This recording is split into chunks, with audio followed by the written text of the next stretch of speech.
Hey everybody, welcome to another episode of the OIG Roundtable. Super excited to talk to my partners in crime today about our topic. Wade McFall, Assistant Special Agent in Charge, now retired, one of the managers on our SIU investigative team, and Matt Kachansky, the retired Special Agent in Charge out of our headquarters at the OIG and the retired Northeast UPIC Director.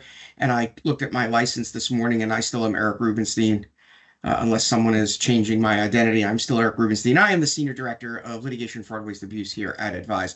So what we want to talk about is there's been an uptick. If you start reading some of the press releases out there, there have been a recent uptick on cases that involved what are known as nominee owners, beneficial owners, shell companies, phantom companies, whatever you want to call it, where providers come in and investments, whatever it may be, they buy up a distressed business and then create a new business out of it, or just for the purposes of nefarious content, they're moving money through and laundering and things of that sort. And, typically when you look at these shell companies, it's the true owner or the beneficial owner is trying to mask or hide their involvement in the business, their ownership in the business. And there are a couple of things. When a provider becomes a Medicare enrolled provider, they are required in signing their Medicare application to indicate whether or not there's a greater than 5% owners. Oftentimes you see that on LLC paperwork in the state, that you have to disclose if you're greater than the 5% owner. And what happens is, because a lot of these individuals have prior convictions or have some other issue in their background, exclusion or something like that, which would preclude them from being able to get into the program, you see these instances where this happens. It's also pretty commonplace in instances where somebody is trying to provide a cloak to show that a bunch of independent businesses are not really independent. They're all interconnected through some central servicing. In the pharmacy space, I worked on a case right before I retired involving a guy who owned about 20 pharmacies that were quote unquote independent. And what he was doing was he was buying up distressed pharmacies that were in financial trouble, buying them up and then putting the LLCs in the name of various employees that he had working for him. What was interesting is that when we interviewed a lot of the employees, they really had no idea. Some of them were told that it was going to be a business venture for them. I remember speaking to one lady in particular, very, very low level customer service person, $18, $15 an hour, answering phones, and was approached by the owner of this corporate kind of entity and was offered an opportunity to have a no cost to her investment in a new business venture. And she was like, sure, I would love to do that.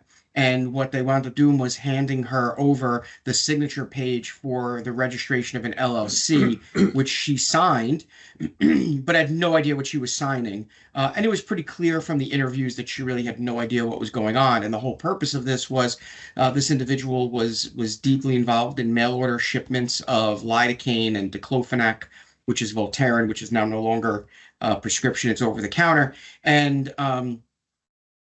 And he was trying to create an air of independence by having 20 or so pharmacies that appeared to be individually owned and operated, but really were just part of his conglomerate. And he would play this game of whack-a-mole. When the pharmacy got caught by a PBM for something and was terminated, they would just move the patients from one pharmacy to another and play this. And so the use of these nominee owners becomes very prevalent when you're talking about trying to mask true ownership in the healthcare, traditional medical space. Sometimes they call it doc in the box, where the doctor is just kind of relegated to doing what everybody around him is telling him because he's not the true owner of it. So these are very interesting cases. You see them now with they call MSOs, management service organizations. There were a number of cases recently out in Texas involving rural hospitals and payments that were going through what was known as this MSO organization to try to facilitate getting kickback payments to doctors in return for the referral of certain lab tests to these rural hospitals. So pretty prevalent, and it's just a matter of things just kind of recycling into different pieces. And so with that, Wade, one of the things that always becomes the investigative challenge is knowing that you've got a limitation from the beginning. One of the pieces that you're never going to be able to see fully from an SIU perspective is going to be the flow of money and the transfer of money and where that money goes. On the SIU side, you're going to see basically the claims coming in and you're going to see the money going out to some bank account, but you don't get to see any of that. So there are some investigative challenges, but there are some things out there that you can do that are outside of the traditional kind of financial piece, right? There's social media and some of the internal things that you can do as far as data analytics and just kind of having that, again, the relationships. Yeah, that's true. And we were seeing a lot of around tax time, we would get a lot of new kind of cases generated because we were having all these physicians who are getting 1099s or W-2s saying this is showing that I have an extra, you know, several $100,000, a lot of times two, $300,000 at a location that they were unfamiliar with. They're saying this is not me. I drove by. I don't have an office there. You know, what's this all about? So they would call CMS, get some information, and they'd figure out kind of what was going on. Then it would come to the IG's office, and we'd start looking at it. And a lot of times it was the new location was a, you know, it was a either like a mailbox, et cetera, a mail drop of some type. A lot of times we were finding locations that were like the fourth or fifth floor of a sweatshop in downtown LA with the elevator not working, and this was a place that was billing for power wheelchairs. So it's like, how are the people, you know, getting there? But as you mentioned, it's the whole whack-a-mole pay and chase situation where you get somebody, whether it's a clinic administrator, whatever, does a chow, a change of ownership. They get this new location that the physician doesn't know about. They bill high volumes in a very short period of time, and then they pick up and move on. So there's that investigative lag time. By the time the OIG starts looking at it and starts doing site visits and surveillance and whatnot, they've already been in that location for a month or two, billed several $100,000, and then moved on to a new location that we don't know about yet at this point. Then what comes into play is if they're doing this behind the physician's back, the checks go, or in the old days it was a check, now it's an EFT, but the money goes to in the name of the physician, and now the clinic administrators or whoever is doing these change of ownerships and kind of driving the bus for this, they now have to either change these checks into cash or they have to have an EFT situation where they can access the funds. And that's pretty much easier than the whole check situation because a lot of these physicians give all their information to the clinic administrator. So they have passwords, they have everything. The other thing is a lot of times you'd have some involvement. The physicians would be involved early on because they were doing kind of some shady billing for services not rendered. So they were kind of in bed with the clinic administrators, the true owners of the clinic, but then they would be kind of duped and they had other, they became identity theft victims. Ultimately, they didn't know what was going on in clinic number 2 or 3 or 4 or whatever. But a lot of times these, it was hard to make the connection between, when we would first find that the new location, it's like, how did this come about? There was, there wasn't another person's name on it. It wasn't a lot of times it wasn't like a nominee owner. It was in the name of the physician and the physician, nothing about it. So we're trying to follow that up with, public information on the new location. A lot of times you could find information on LinkedIn or Facebook, things like that. But that was less so with the kind of the organized crime. We saw a lot of organized, like Armenian, Russian organized crime in Los Angeles, and they were pretty careful about not to post a lot of, pictures with names of their compadres and things like that. You could still find them, but that was one of the avenues we would try and find to kind of connect those dots and do like an I2 graphic where you show the Right. connections between the different entities and things like that. And we talk a lot about that there are visual tools out there. We talked a lot about in the EFT fraud cases and what we've spoken about over the past couple of weeks, and the fact that there are all of these tools and some things that you have out there, and those visualizations can never be understated.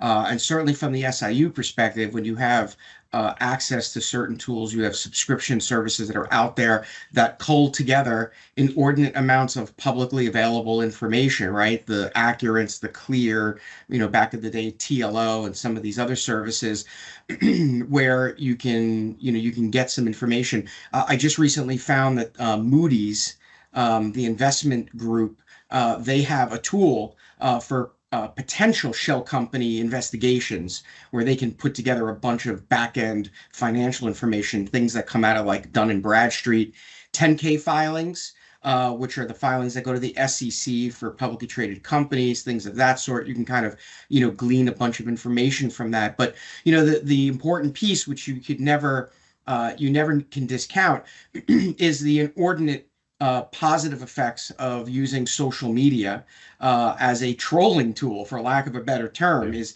setting up a shell Facebook account. See what I did there? I used the term shell. Using creating a shell Facebook account or a shell for LinkedIn. And the one example I love to give is when I was working on this particular pharmacy case, we went onto the website for the parent company because we knew who the parent company was, and they were kind enough to have put up on their webpage kind of a gallery of events that they did. So, they would have a Christmas party or a holiday event or an anniversary event for the company, and there would be a picture of 30 people. And they were kind enough to actually put under the photograph, first row, left to right, Eric Rubenstein, Director of Customer Service, Wade McFall, Director of Warehouse Operations. And then all you had to do is go back and look at all the LLC paperwork from all the different pharmacies and go, well, if that didn't help you. And then you go up on the LinkedIn and all these people's true jobs were there because they were trying to obviously put themselves out in LinkedIn. So you can never discount the availability of public information when you're doing these kinds of things. And Matt, so that gets to the next piece. Was, as an investigator, our brains work in a certain way, and this is why we're not mathematicians or scientists. Our brains work in certain ways, and one of those ways is thirst for a resolution. And as the great Kenny Rogers would say, you got to know when to hold them, you got to know when to fold them. And as an investigator, and really in leadership and in management, you've got to be able to say to somebody, you're doing a great job, but you've come to your natural stopping point. It's my hair came to a natural stopping point at some point, and I had to readily recognize that I could no longer have the haircut that I had previously. You have to know when it's time to say, I have done all that I can. Where can I move this to so it's not in my hand? It really is very tough to try to get someone. People don't ever want to let go of things, right? And you have to know when to stop. Right. And especially with cases like these, which can be, literally spider webs that keep expanding and expanding to, areas beyond, even the visualization tools can't catch it. In the UPIC, we had a situation very similar to what was going on in LA, where it was these management company was running dozens of individual independent provider, clinics and shops, and the doctors were basically paid a salary, had no connection to the business, and this management company would assign them dozens of PTANs. So if we start looking at their billings in this one place, they would just move them to another place, and it was whack-a-mole with the providers. And because at the UPIC, we were provider centric, we couldn't really look at the management company. They weren't a provider. So we were going after these individual providers, one after another, trying to catch them, stop the bleeding, and it would just keep getting broader and broader. I came into the UPIC at that point and I said, stop. Let's gather what we have. Let's connect the dots here. So we started following the beneficiaries. So all these places, made all the connections, put together one referral to the OIG saying, here are all of the connected parts, and here's where they all come to, which was a billing company or management company that was headquartered in Uzbekistan. and they had a website as well, and they had all the pictures of their people on there in New York. But the fact was they were all photoshopped. These people were actually located in Uzbekistan. So all the beneficiaries' information was being sent to Eastern Europe. And I'm sure they have good HIPAA controls there. But and it just became so complex that we couldn't stop it. And so we sent it to the IG, and they took whatever actions they could. But then we started working internally because we started seeing the patterns that you saw.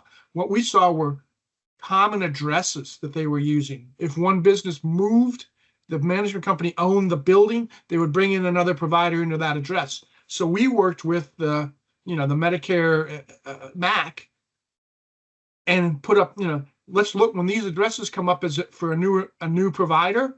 Let's stop the payments right away. Let's put them on prepaid. Let's suspend them right away because this is a suspect address, a red address. And so we worked with their enrollment and got that in place so we could stop the bleeding right away.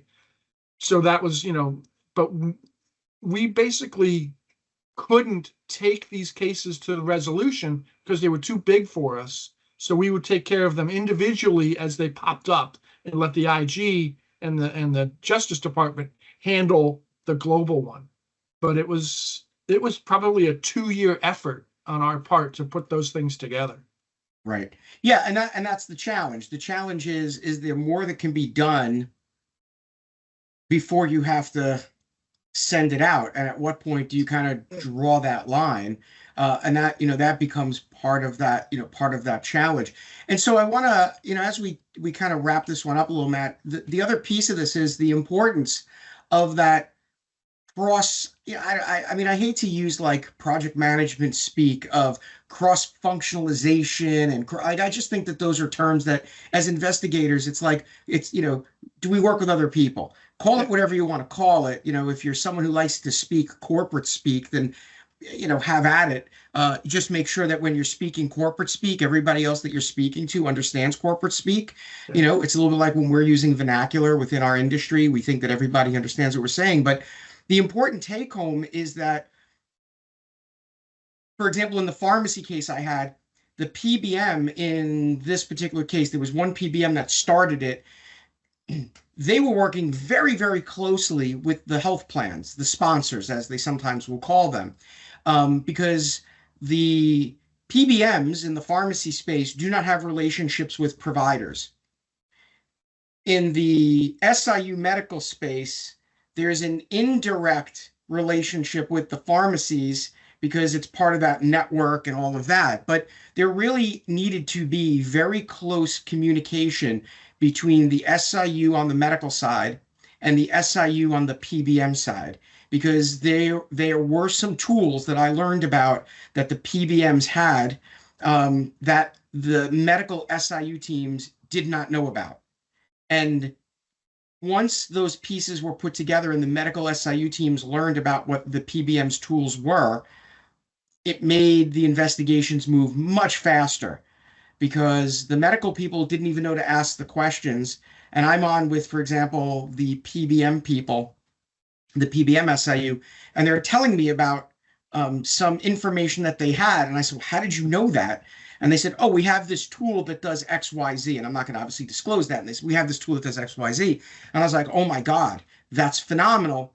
Why doesn't your medical SIU team know that? And once the medical SIU team learned that, it really helped with being able to show referral patterns from doctors, because it opened up the door to understanding more about where these shell companies existed. And so, Matt, kind of as the final piece of this is that cross collaboration, cross communication. And I think, we beat this horse dead almost every week about how SIUs are not anymore about just the F word, the fraud. It's about fraud, waste, abuse. It's about compliance. It's payment integrity, and it's program integrity. And what I'll always say is program integrity is the whole payer. It's all about making sure the program continues on. And the payment integrity piece is that fraud, waste, abuse, compliance component. If you don't collaborate, communicate, and share your investigative techniques, you're spinning your wheels.